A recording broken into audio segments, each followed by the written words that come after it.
dono do extinto Banco Master, Daniel Vorcaro, deve tentar a terceira proposta de delação premiada, acompanhada de documentos e provas considerados mais consistentes. A expectativa é de que o material seja encaminhado à Polícia Federal nos próximos dias.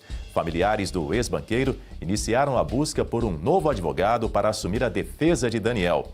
Segundo fontes próximas ao empresário, ao menos 3 escritórios brasileiros foram procurados nos últimos dias. A Polícia Federal revelou novas mensagens salvas no bloco de notas de Daniel Vorcaro. A PF conseguiu recuperar novos arquivos apagados do aparelho e encontrou registros sobre os avanços das investigações contra o Banco Master. Em 21 de outubro de 2025, Vorcaro anotou o nome de 5 integrantes da Polícia Federal que haviam participado de uma reunião sigilosa com funcionários do Banco Central. No mesmo arquivo, ele também cita 2 nomes, Andrei e Paulo. Eles podem ser referências a Andrei Rodrigues, diretor-geral da Polícia Federal, e a Paulo Gonet, procurador-geral da República. 9 dias depois, em 30 de outubro, o banqueiro usou novamente o bloco de notas. A 1h13, Vorcaro escreve que mudaria sua ida a Abu Dhabi para conseguir encontrar o interlocutor na terça-feira. Em seguida, falou sobre a situação financeira do Master. Vorcaro disse também ter recebido informações informais e em confidência de pessoas ligadas ao Banco Central. Segundo ele, G e os diretores estariam sob pressão máxima para tomar uma medida contra o banco. A letra G, de acordo com a investigação, pode ser uma referência a Gabriel Galípolo, presidente do Banco Central.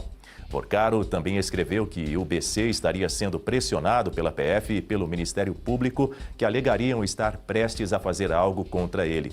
Foi nesse contexto que citou possíveis nomes de peso, abre aspas. É importante reforçar com Andrei e Paulo para não deixar ninguém de baixo fazer uma sacanagem, que aí vai tudo pro saco, fecha aspas. Andrei pode ser uma referência a Andrei Rodrigues, diretor-geral da Polícia Federal.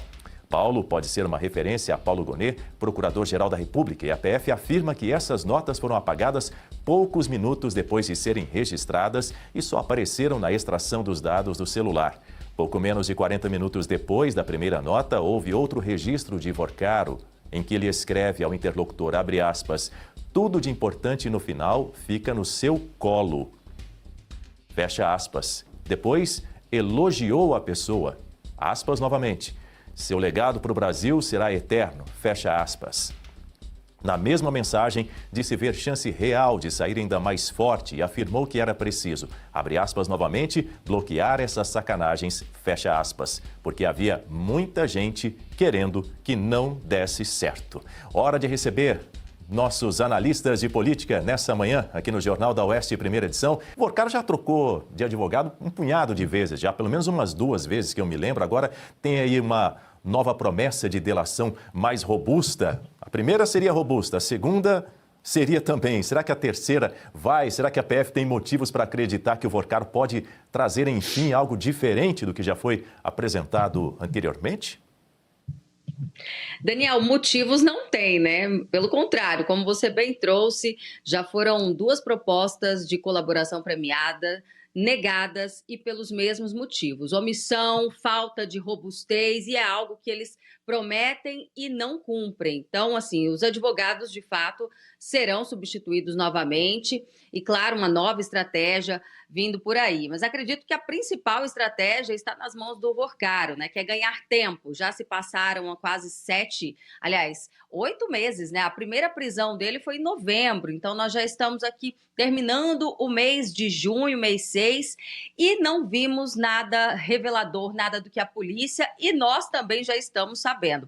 Este último relatório que você trouxe aqui já no início do jornal é muito importante porque traz nomes que sugerem figuras centrais dessa investigação. Nós estamos falando do delegado-geral da Polícia Federal, do procurador-geral da República, Paulo Gonet, e, por sinal, ambos já aparecem aí no histórico de convivência do Vorcaro, do ex-banqueiro, participaram, inclusive, daquela escada, né, assim que o pessoal tem falado muito aqui em Brasília, que aconteceu em Londres, patrocinada pelo Daniel Vorcaro, que já coloca eles em posições suspeitas para participar dessa investigação.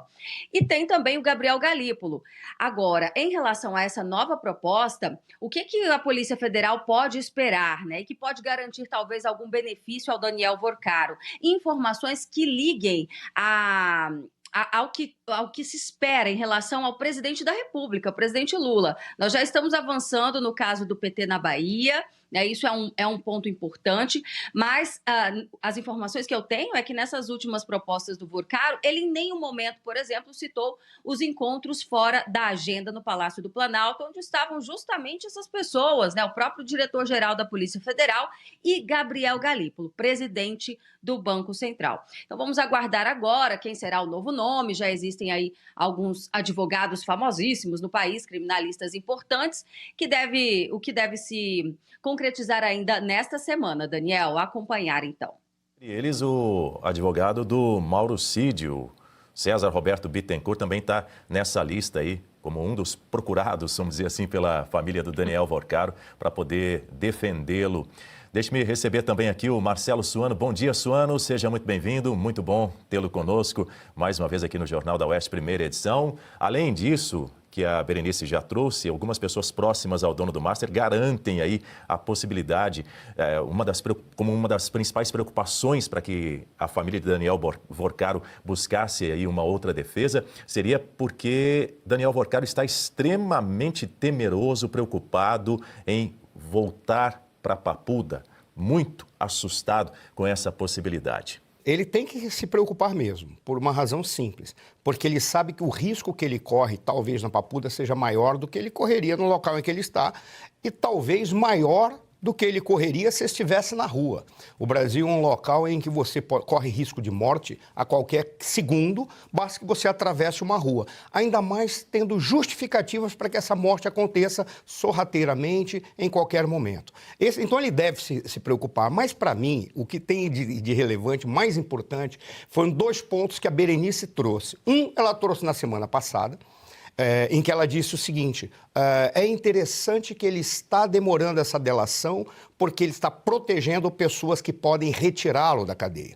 E o outro, ela falou agora, ele está querendo ganhar tempo. É interessante. E fica a pergunta, por qual razão ele precisa ganhar tempo, uma vez que certas personalidades que poderiam lhe tirar da cadeia ou poderiam, de alguma forma, lhe proteger, estão já sob foco, sob mira. A Alcolumbre está sob mira, Ciro Nogueira está sob mira, Jacques Wagner está sob mira, o Alexandre de Moraes ninguém precisa nem falar, Gilmar Mendes, ou seja, tem um grupo de indivíduos que está sob mira. O presidente Lula ainda não está. Essa que é a grande questão.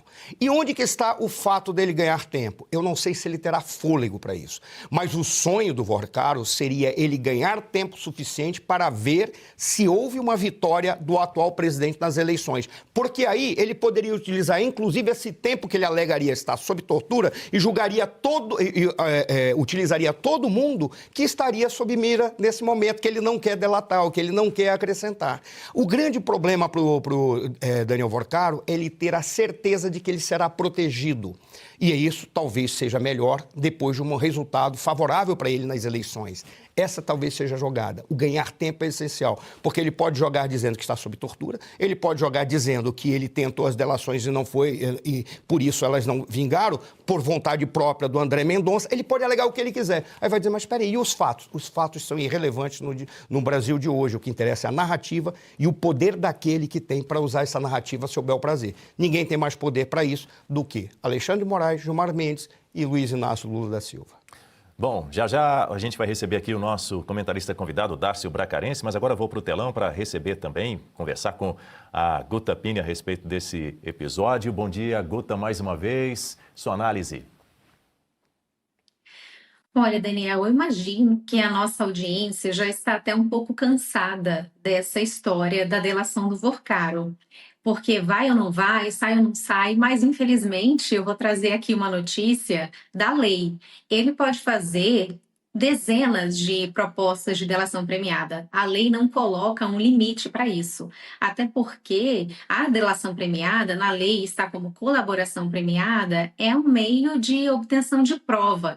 E o objetivo da delação é trazer benefícios para o delator.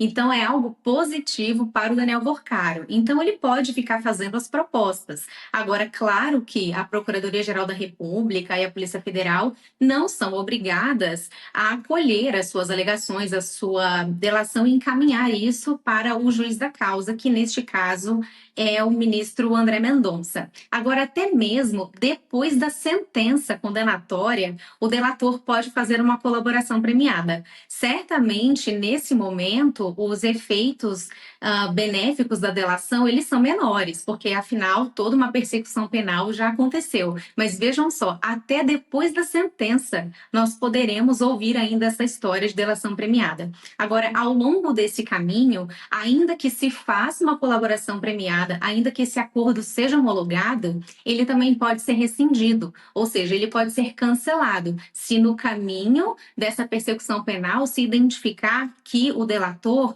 ele omitiu fatos dolosamente. Então, ainda que uma delação premiada seja acolhida e homologada, lá na frente isso pode também cair por terra, se as investigações derem conta de omissão dolosa por parte do delator. E a Polícia Federal e o Ministério Público já têm acesso a muitos dados. É por isso até que a gente avalia que essa é uma delação já esvaziada, porque dificilmente a Polícia Federal não tenha como conseguir esses dados independentemente da delação. Até porque quantos meios se tem hoje? Essas quebras de sigilo, documentação, talvez esse instituto da colaboração premiada, ele vai sendo cada vez menos utilizado por conta do avanço da tecnologia, que você consegue ali rastrear todas as provas e fazer o caminho do dinheiro.